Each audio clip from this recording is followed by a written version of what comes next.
Welcome to the channel. Welcome to today's run through of all the latest Manchester United news and transfer updates, keeping you right up to date with everything. I'm Jamie. Before getting into it, smash a like on the video, subscribe to the channel if you are new, and let's jump straight into it. So let's kick off with the Takeover stuff. A couple of interesting updates from, firstly, I'm going to go through what Laurie Whitwell had to say from the Talk of the Devils podcast. Very good podcast. Go check it out. They've got a YouTube page now as well, with Andy Mitten, Laurie Whitwell, and a few others as well. Very well connected journalist at United, worth paying attention to anyway. So this was what Laurie Whitwell had to say on Turki Al Sheikh's tweet about Manchester United being in advanced talks to sell to an investor. So Laurie Whitwell said that if he puts something out there like that, there's some reason to it, I would say. However, I've got no information to that degree, and Manchester United were taken back by it. So Laurie Whitwell, as I mentioned, is very well connected at Manchester United, suggesting that, obviously, because I'm going to assume like he was doing his job as a journalist, reached out to the club once Turki Al Sheikh had put that post out, and they were taken back by it. So no one at the club, from what Laurie Whitwell was saying, has any idea what Turki Al Sheikh's talking about. He went on to say, that being said, the nuance of this is there's a relationship with Sir Jim Ratcliffe and the Glazer family, an unusual construct with them being majority owners, the Glazers, and Sir Jim running the club in all aspects. How long will that be the case? Posing a good question there. How long will this relationship keep going where Sir Jim's running the club but only owning 29% of the actual club as well? He did go on to say we can get on to drag along right soon, but the Glazers could be having talks about their own shares and Ratcliffe wouldn't know. I'm not saying that's happening. I don't have any information to that. I slid him a DM, so he reached out to Turkey and asked him if he'd like to clarify anything about his statement. He didn't reply, but he did go public and basically said that I'm not involved, but I've heard suggestions to the extent that back up the first tweet. It's interesting. Let's see what comes of it. So Laurie Whitwell again doubling down, saying he has not heard anything from the club, and that the insiders at the club were taken back by that particular statement from Turki Al Sheikh, which has caused all of this storm in the teacup and this situation as well. But also saying, look, maybe the Glazers could be looking to sell. They don't have to tell Sir Jim if they're looking to sell their shares. And remember, there's a few Glazer siblings as well. Is there not 6 in total that are the brothers and sisters that own the actual club as well? So I felt that was really interesting from Laurie Whitwell. Andy Mitten, who again is another well-connected journalist on the same podcast, said that I don't have any evidence of the investment being true. I'm a little bit skeptical because I've seen people before say things that doesn't end up being true. They then say, well, I'm just saying what I've heard. They, when they realise there's a level of scrutiny to this and a level of scrutiny to this to back up what they've said. He would be aware of the scrutiny. I would have thought Rio Ferdinand would have been aware when he said the deal was about to go through and Man United were going to be taken over by Qatar. From Manchester United's perspective, I've got absolutely no idea. I've got absolutely no idea of this, but the Glazers are hardly going to be ringing around journalists, are they? So again, Andy Mitten saying that no evidence of anything to do with the investments or anything like that at the moment in time. And then Chris Wheeler, who again is another decent journalist when it comes to United, saying that United have no clue about Turki Al Sheikh's tweet.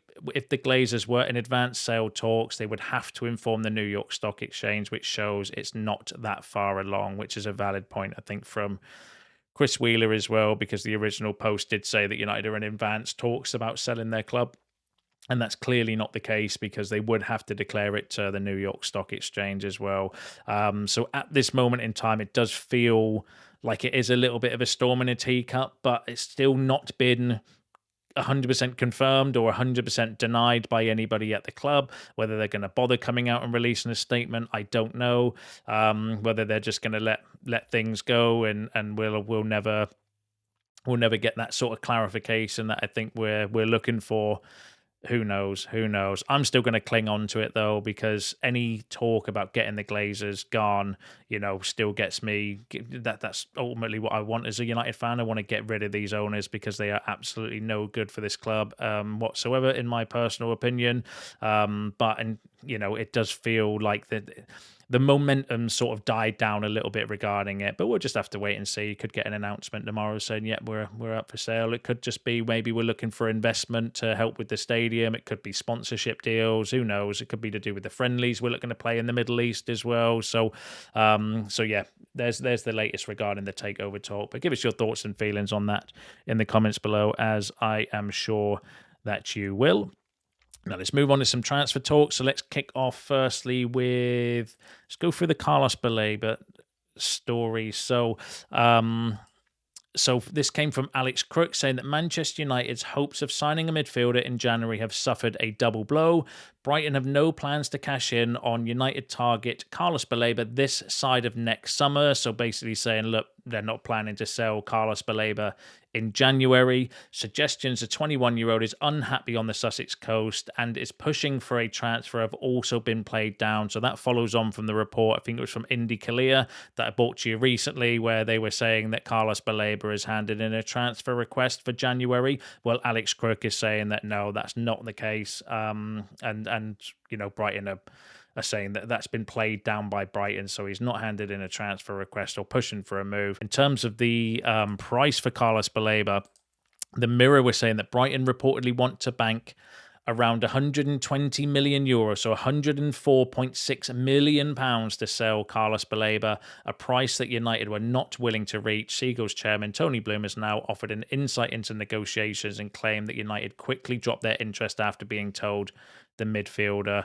was not on the market. And yeah, 104 million pounds for Carlos Baleba. I don't think he could command that sort of fee based on his form, but if those reports are to be believed and it's going to be a summer deal, he's got plenty of time to turn his form around. And I suppose that's not a bad thing from our perspective, because you could rush to maybe get a deal done in January and then do you overpay for a player that might not find their form again?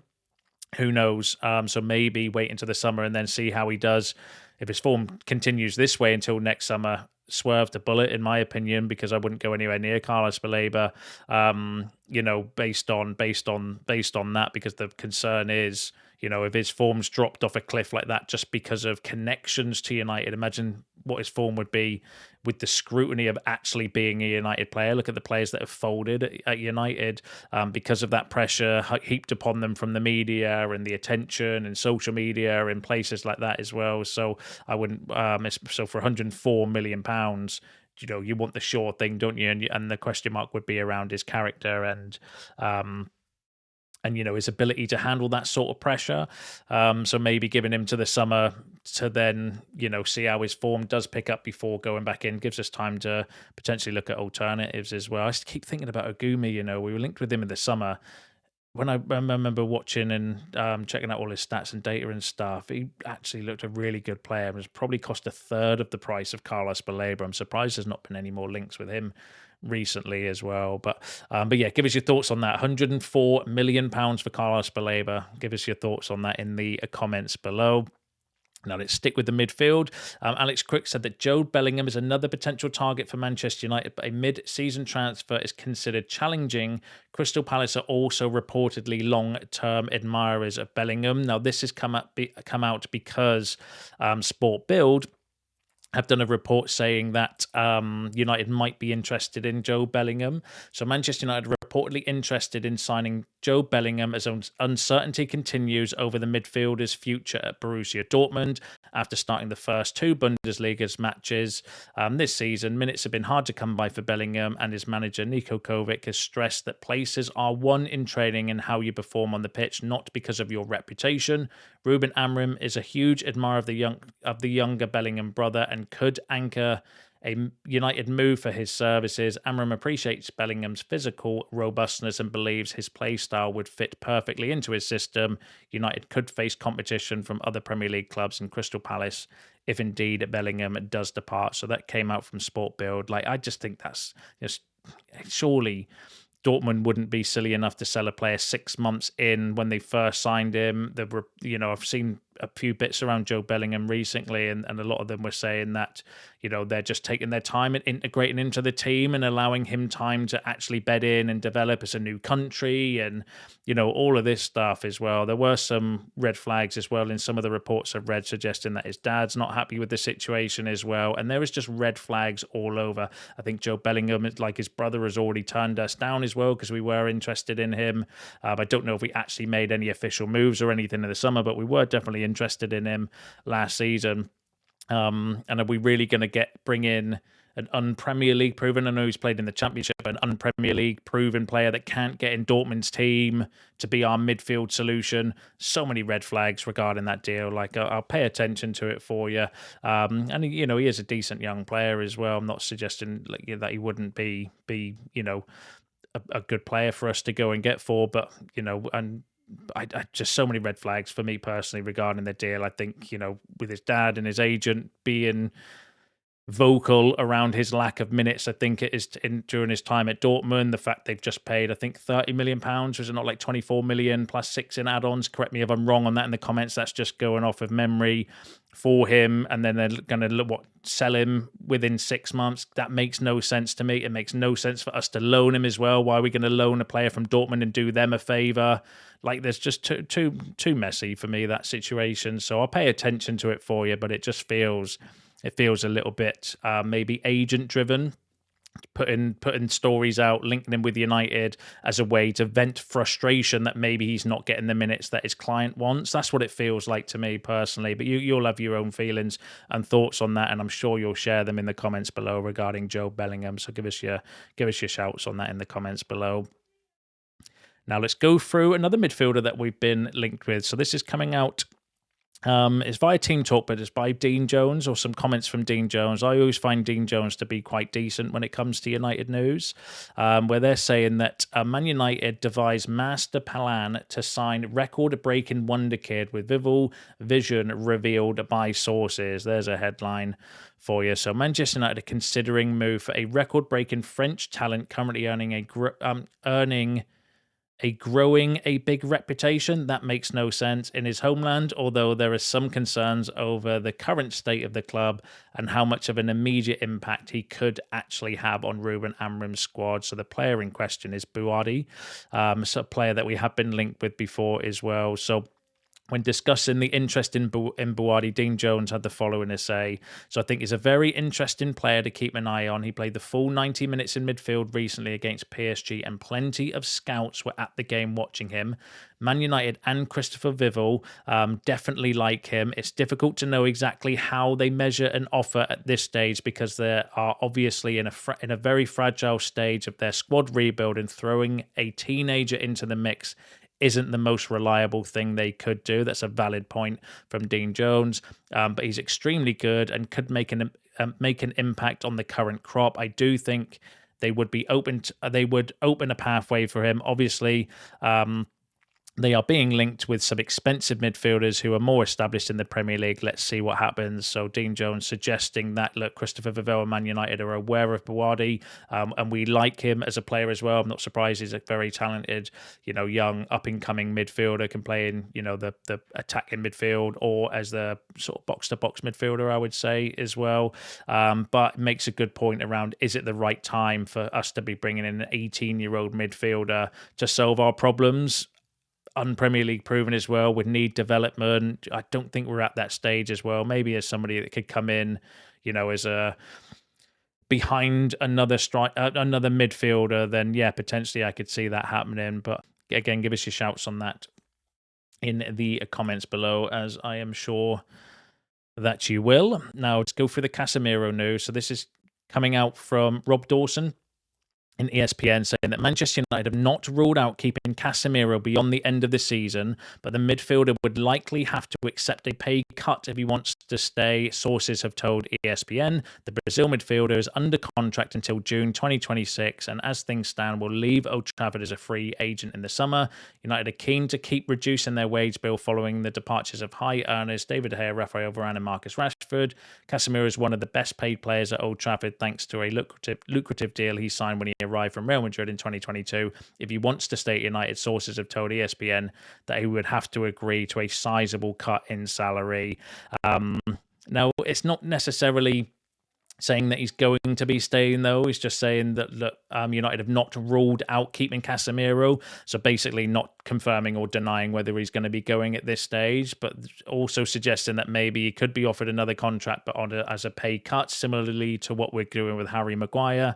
And I wouldn't like that, I shared my thoughts on Maguire a couple of times. I do flip-flop on it. I think there's a pro and a con to keeping someone like Harry Maguire around the place. And I think we would just be solving nothing in the squad by keeping a lot of these players. Like, how are you meant to move on if you're just re-signing the same players that have got us into the situation that we're in now anyway? It makes zero sense to me to keep doing that. We might as well just offer the full squad a new contract then, just give them all a renewal, and then we'll just keep doing what we're doing now, because that's not going to get us any further forward, is it? At some point in time, whether they're good characters or, decent around the place, it's what you're doing on the pitch that should be important. And Casemiro's been good, and he's doing a good job at the moment as well, but he doesn't fit the profile of midfielder and the player that we're looking for. So we shouldn't just be signing players because they're good characters. Why don't we just do our recruitment job properly and actually recruit good characters and replace them that actually have the ability and the character to be a Man United player going forward? Why don't we try that instead? Then maybe that would